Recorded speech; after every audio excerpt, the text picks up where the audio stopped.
Yeah, actually born and raised here in District 5. The picture of me that's behind you is me in front of the rocks I used to play on at Pioneer Park. So one of my earliest memories was riding my bike around that park. I would put up signs that said "Do not litter." So it's funny, 40 some years later, I'm here fighting to clean up the streets. So So very where, cool. so well, so you opened this door, so I'm going to ask you.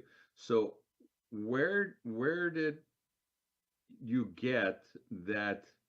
I mean, obviously you're part of the community, right? I mean, if you have multiple generations of the community, by the time you came around, there was just a lot of that just was organically or inherently part of your inheritance, if you will, right? But where did that active component or engaging in the community or putting out those signs come from? Is that sort of something like by example or? It's really who I am, part of who I am. If something is if I'm not okay with something, I'm very solution oriented. I'm very action based. So I want to do Get up and something. do something about it, kind of. Exactly. Absolutely. So, um, yeah, that's how my community engagement started too. I was feeling restless about the outcome of an election. And I thought I can't sit around and be this restless for 4 years. So I started volunteering and just doing what I could in my own neighborhood and here in Anaheim. For people who don't know, because how long has Anaheim had district elections? This will be, oh gosh, the fourth, Yeah, the third you district, you third guys you district guys convention. you guys are the ones that I would say have been at it probably some of the longest in Orange County because we're down here in San Clemente and it's like our first time. And there's Thank other you. places, but yeah, you've been through at least two cycles that I know of, maybe even more. And I can't seem to put my finger on it. I seem to remember like when that changed. Mhm. So for people who don't know what District 5 is, I swear to God, when we talk about these districts, every time I say the word district, I think Hunger Games, right? It's Me like, too.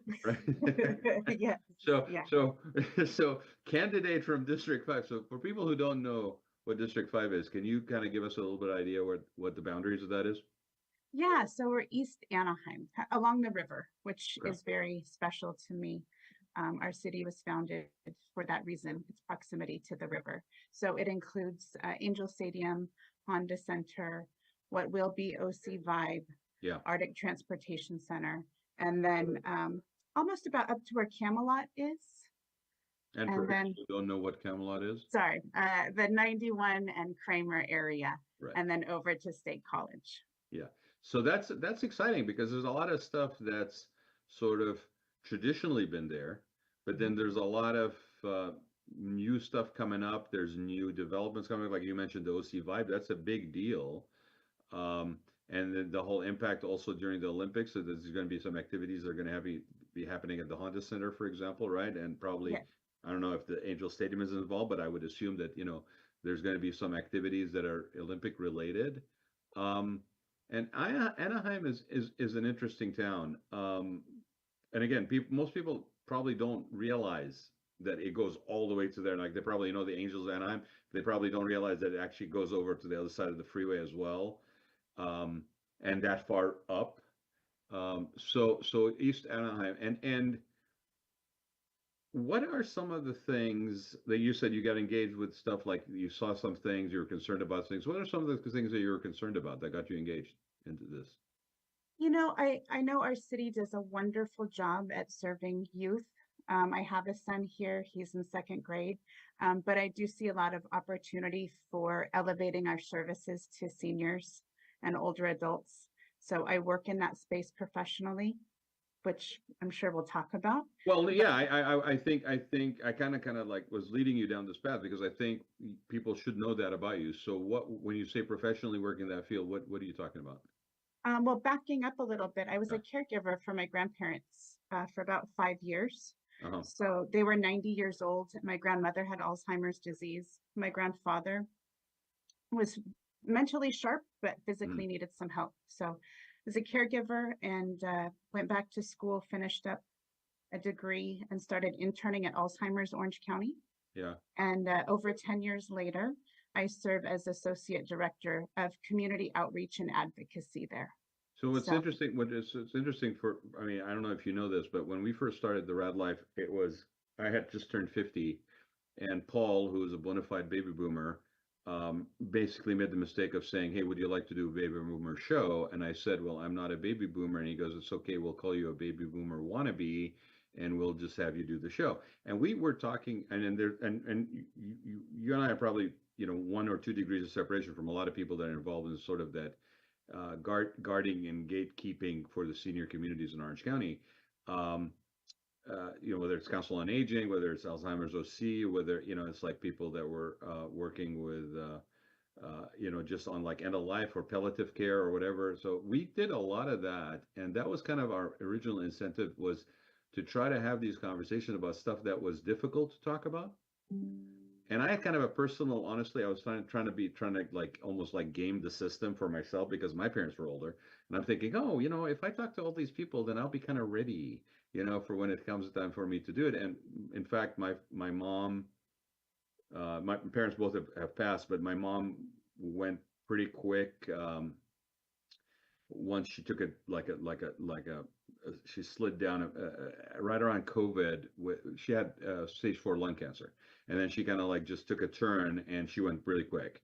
And then my dad, for 2 years, we basically provided in-home care for him 24/7 for he had Parkinson's and dementia.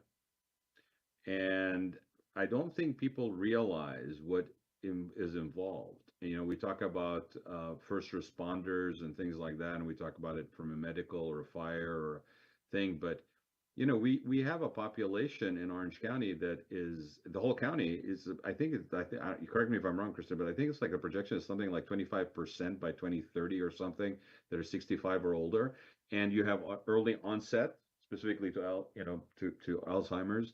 And it's not necessarily only an old person's disease. It could be like a middle-aged person's disease, or even like it could be an early onset. And the infrastructure, I don't know. It's like you have all these organizations that are very, very well intentioned, and they do their best, but the infrastructure is not in place.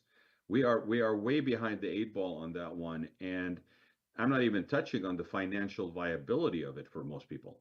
Like, it's not a cheap endeavor for people to care for their, for their seniors, or most, a lot of women's, which would tend to be the primary caregivers, are maybe in a sandwich generation situation, like you were talking about.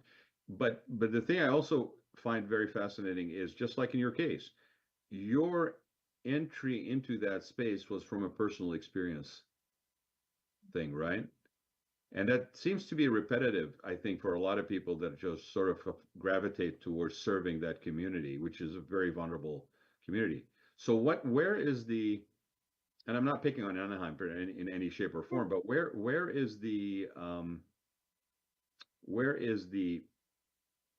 missing piece? Where's the lack of services, or how do you see that improving? I am excited because it is currently improving. So, even just, I think is 18 months ago, we only had like 1.5 full-time people at the serving seniors in the city of Anaheim. There was other staff, but I mean, And what's the population of the city of Anaheim? Over I mean, 350,000 people. And in your district, how many people in your district? Around 45,000 people. Yeah, and that's a district that you could almost just mostly district. So that's a lot of people. And you had how many people in the city of Anaheim? Over 350. No, how many people were focused on the senior? One full-time and one part-time.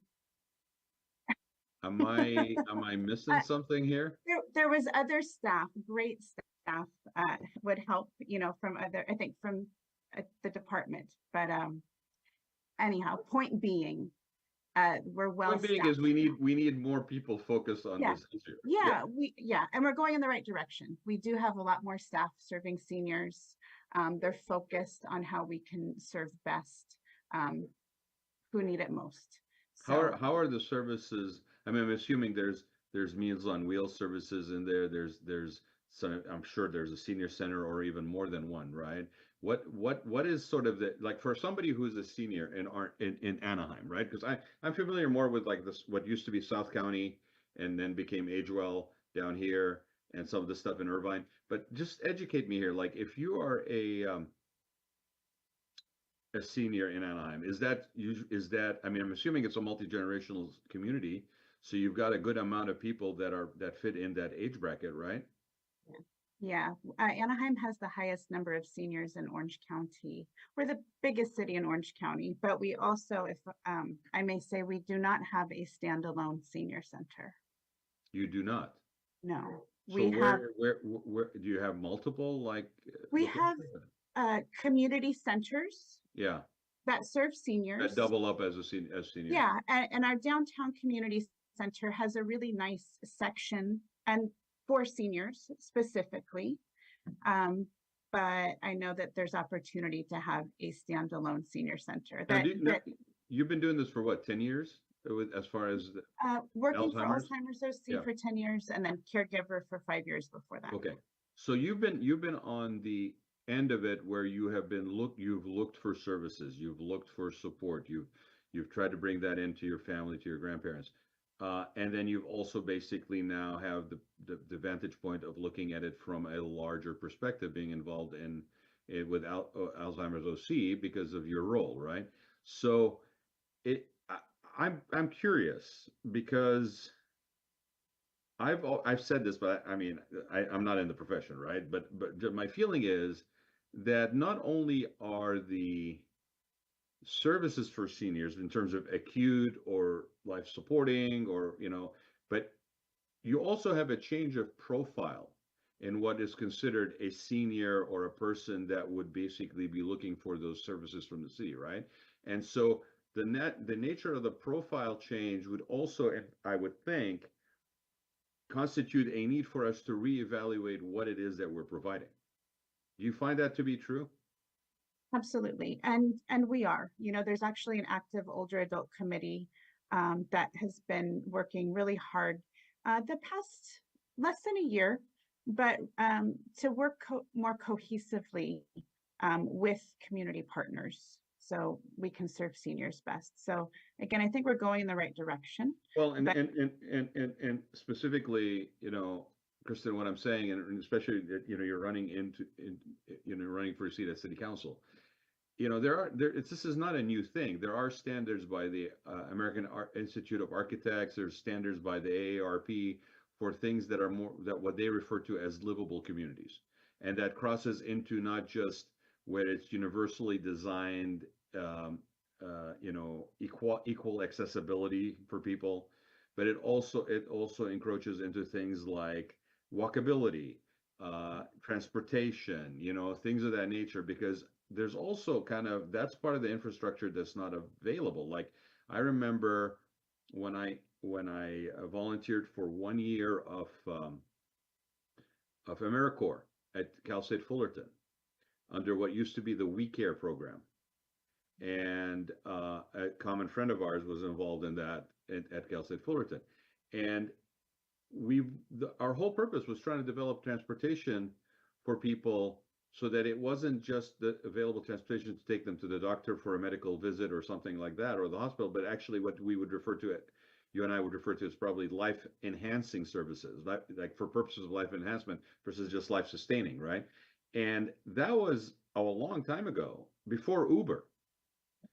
And it was very difficult to do that because we couldn't get the insurance companies to actually carry the waiver or the carrier, in addition to have volunteer drivers do this. So yes, we have Uber, yes, we have Lyft, yes, we have stuff like that, but we also have the financial reality of seniors.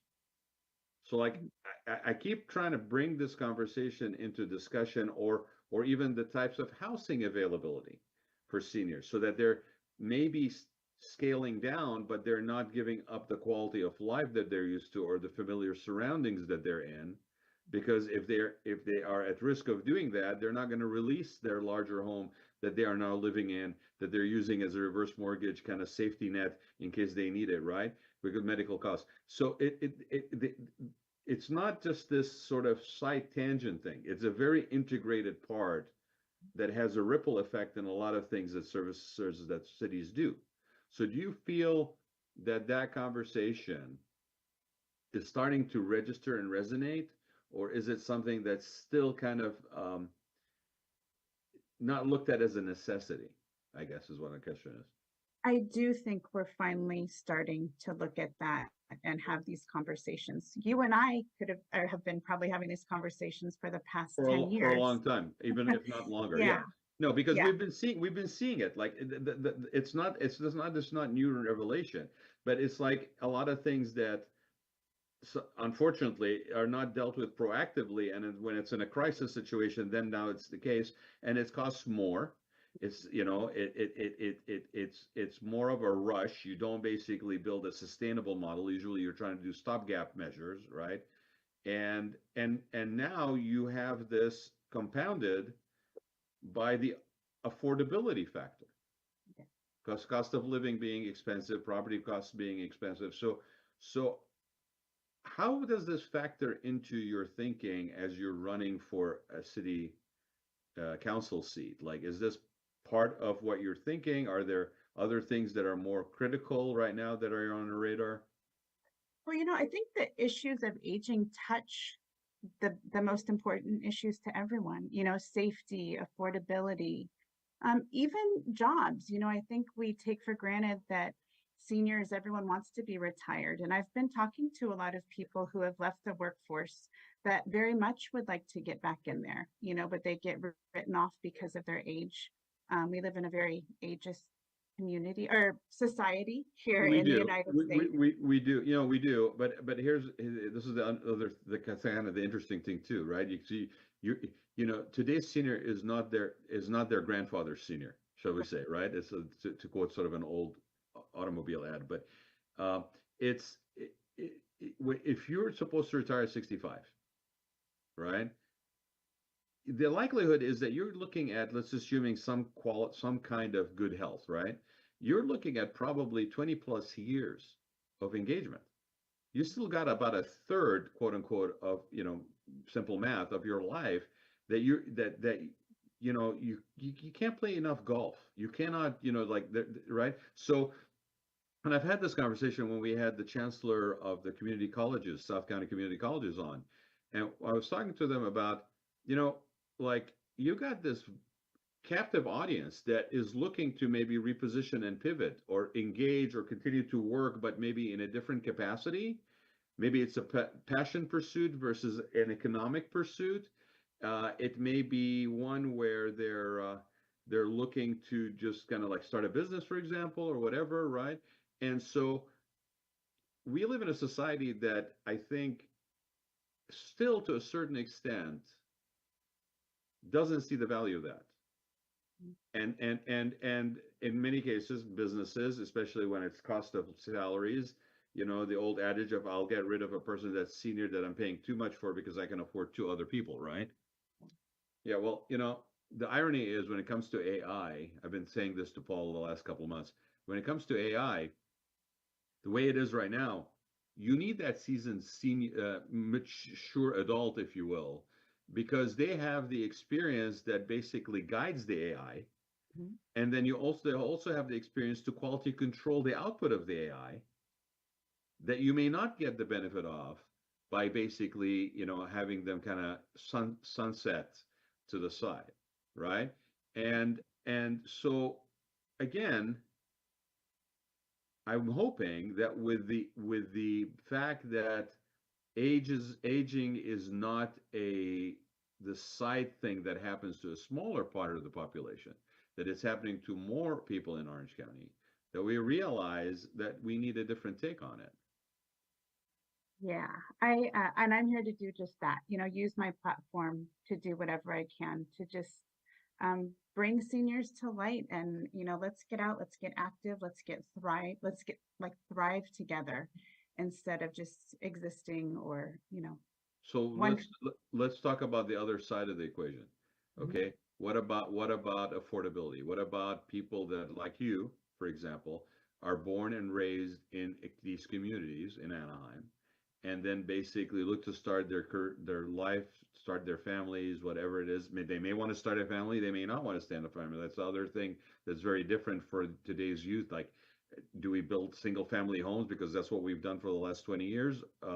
Some people may don't want the burden of that. They may want to have the knowledge of exactly how much the rent is every month, and not the hidden costs of home insurance that we don't even know where it's going to settle, because insurance companies are pulling out of the state.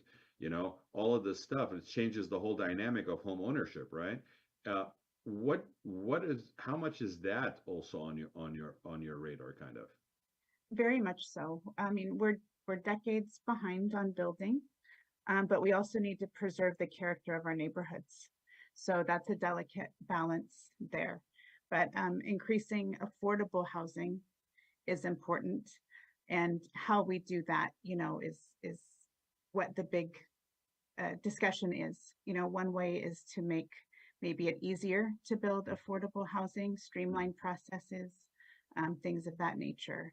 But housing and transportation are two paramount issues today, and will be even more so as the population ages. Yeah, I think the interesting thing about Anaheim is it's a big enough, both economic engine, big enough footprint, and it has a mixture of thought. You've got some sort of more traditional thinking, and then there's some of this more, we need to be innovative thinking. And part of it is pushed honestly because you have to continue to compete as an innovative center, like whether it's from the entertainment side or the sports side or just the community side. And you were saying that it's kind of making sure that we provide that for the younger generation, right? I think part of it is also people like you're kind of a perfect example. Like if you can't afford to stay in the town that you were born and raised in, the community loses that value too, because you bring to the table sort of a connection, a rooted connection in the community that is by nature of your just multi-generational nature, right?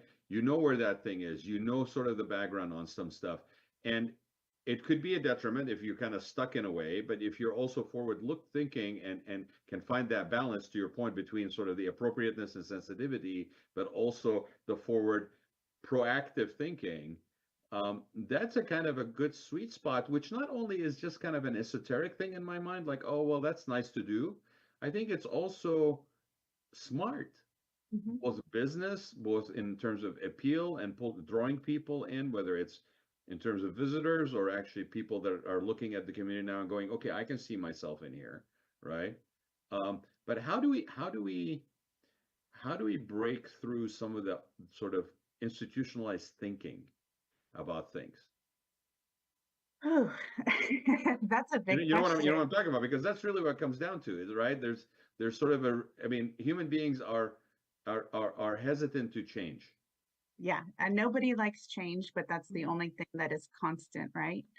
I think information is very important and paramount. And as we're making changes, we communicate those changes and the why and the how, and connecting with our community, being accessible is important to me.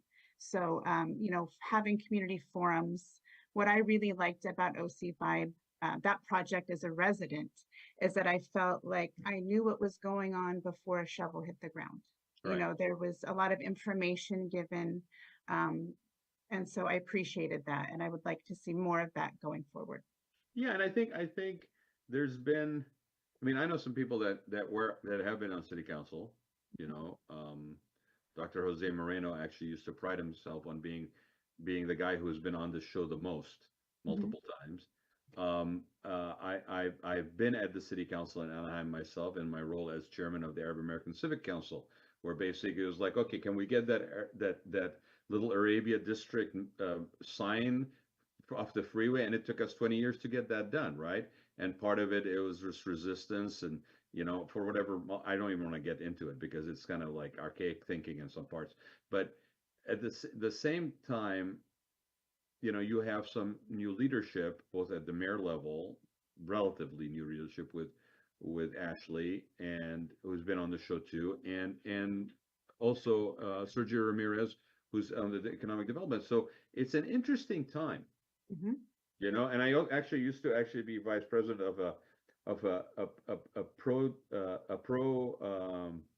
development soccer team called Anaheim legacy. And we actually met with former mayor, I'm blanking on his name now. He's going to kill me. But Tom Tate, I think. Yeah. And Mayor Tate. we met with him, and we met with the most recent mayor before Ashley. It's because we were trying to basically bring in that youth sport element, and we were looking actually for a field in Yeah. Anaheim. As it was, we were basically training in a field in Lake Forest for an Anaheim legacy. But it's an interesting town. It sort of has its own characteristics, to be honest with you.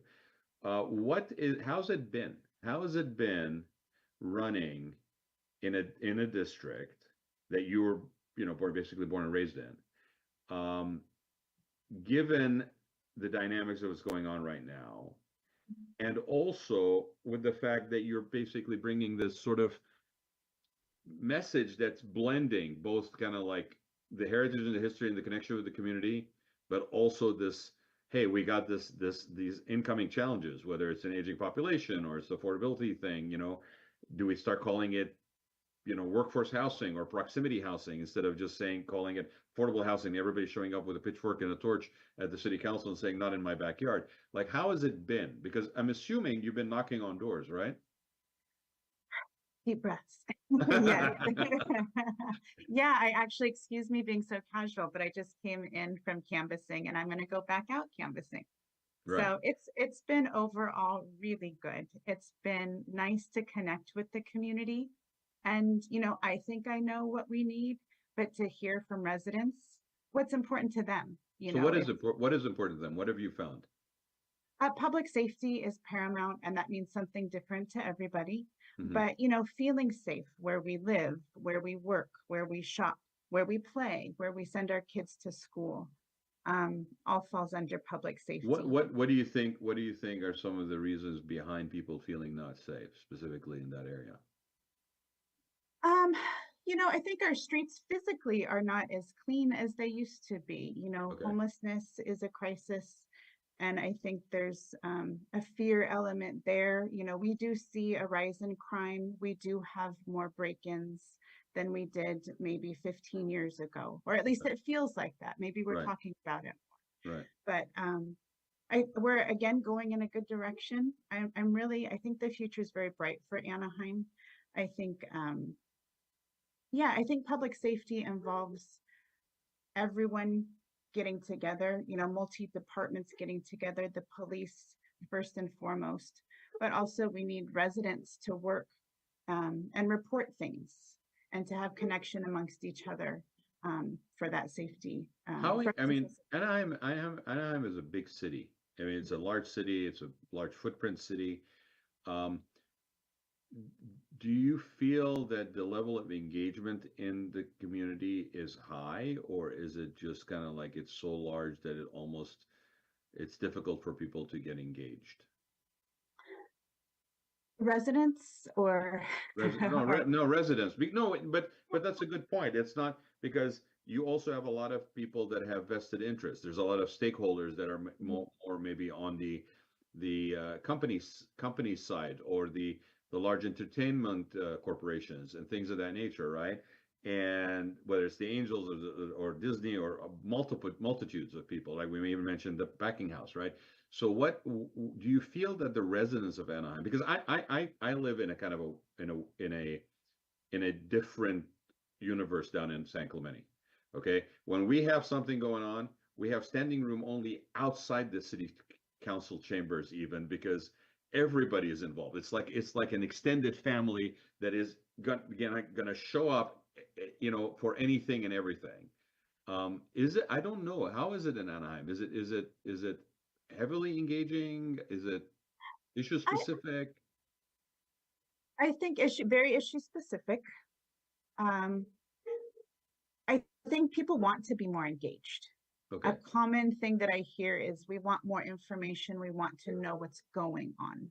There's always stuff going on here in Anaheim. Fun, Right. Great, free stuff. Right. But people don't know how to find out about it or don't know where to look.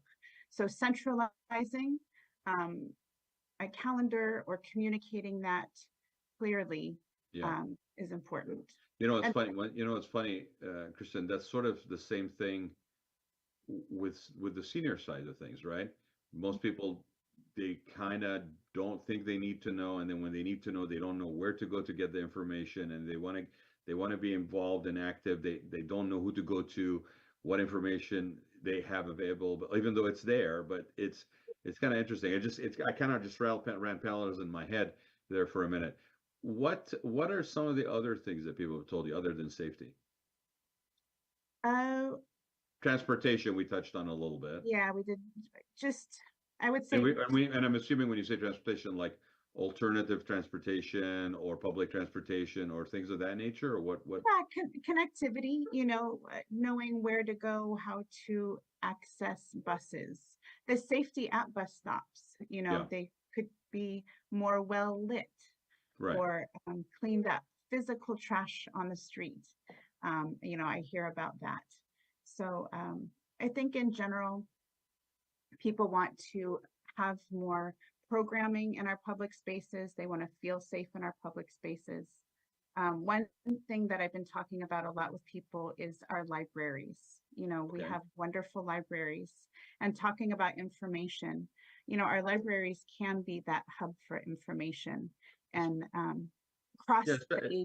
across the ages. Well, especially with the changing nature of libraries, right? I mean, it's a lot more online, a lot more electronic. There's basically, in many cases, libraries are, like facilities or spaces that are almost grandfathered into the system, right, as far as a part of the infrastructure. But the real estate that is needed to perform the functions of a library today are maybe less square footage than it was before. So they could actually act in another capacity or provide support capacity, especially like when you're saying you have community centers, but you don't necessarily have senior centers. Although I will tell you, I don't know how long it will be before nobody is going to go to a senior center, but they'll go to a wellness center or they'll go to some sort of different label. Words mean things. I mean, if you told me affordable housing, and I was sort of your typical kind of voter who's concerned, not really engaged, but is just as aware now there's something about affordable housing or group housing or whatever, I'm going to basically say, hell no, not in my backyard. But if Mhm. you label it proximity housing or you label it workforce housing or you somehow make the connections for me that it is about keeping the youth of the community that are born and raised there, providing them with the ability to basically have a stepping stone kind of start for their life as adults, and that's their kids, that's their grandkids, the conversation changes its nature. It is no longer about who's the them that are going to live in the affordable housing. um, it's interesting. Definitely, like you were saying before, it touches on a lot of things. Like Mhm.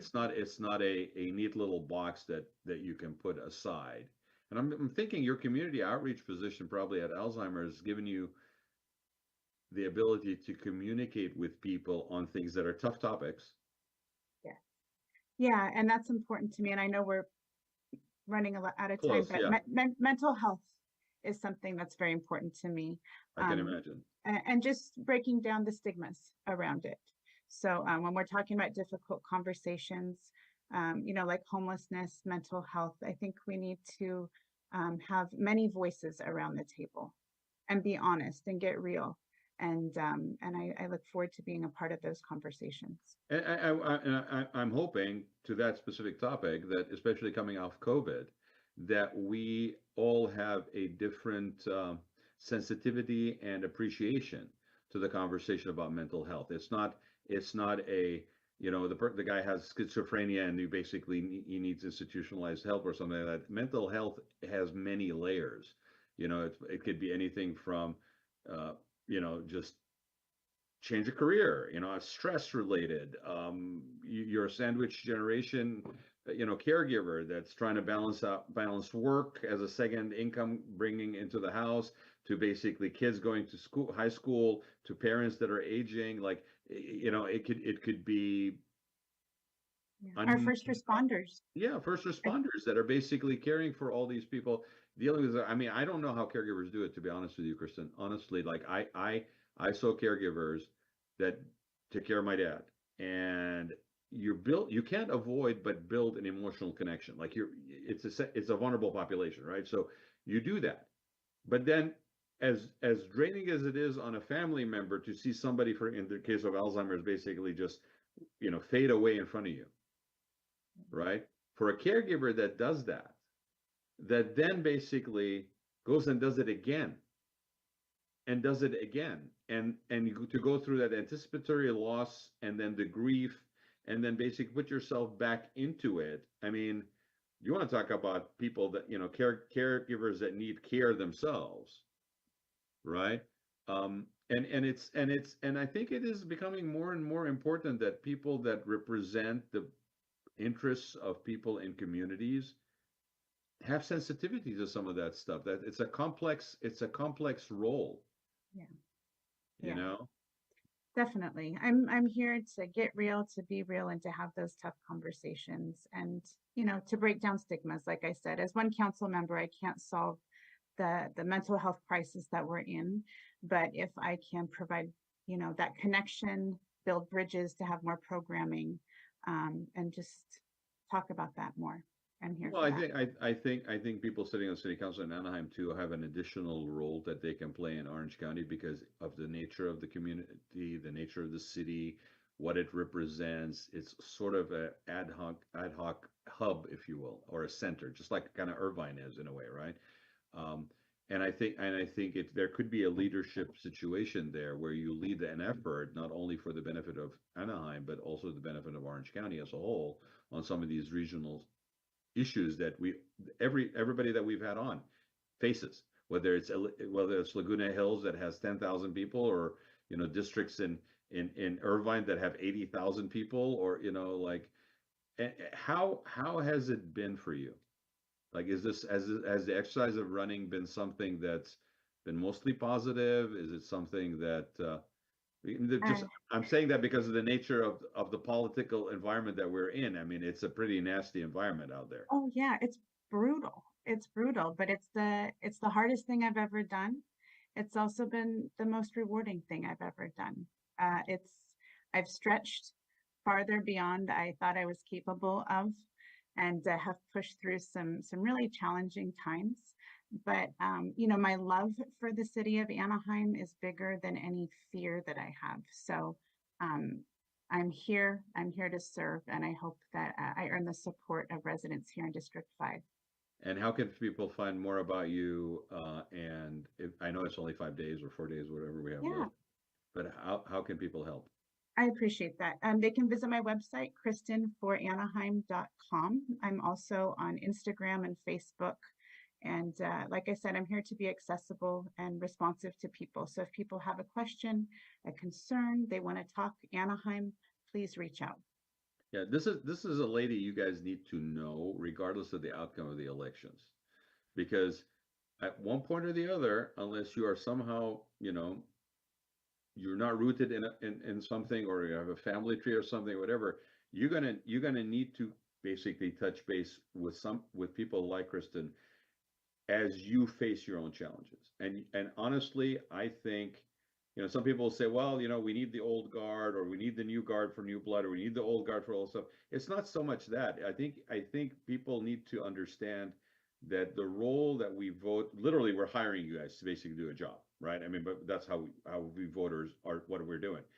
You need somebody that you basically understand can address not only the job that they know, but when they're faced with complexities and multi-layered issues and challenges, that they have sort of that muscle. And I think if anything, I mean, this is kind of an interesting way to litmus test something, right? If anybody's involved in the senior industry, let me tell you, they don't know what's coming at them on a daily basis. And then you guys basically step up and basically figure it out, or do the best to basically provide a solution that provides dignity, that provides, sustainable, maybe, that tries to relieve stress and fear on the family member. I mean, if you take that and you apply it to any issue that's facing a community, right? You want a person with that kind of DNA, if you will, to maybe be involved in the solution. So I really thank you for running. I appreciate your candidness about how it's been, because I would not expect it to be any different, honestly. And the fact that your love for community, overshadows any fear or struggles or challenges you've been receiving or facing, that speaks volumes, honestly.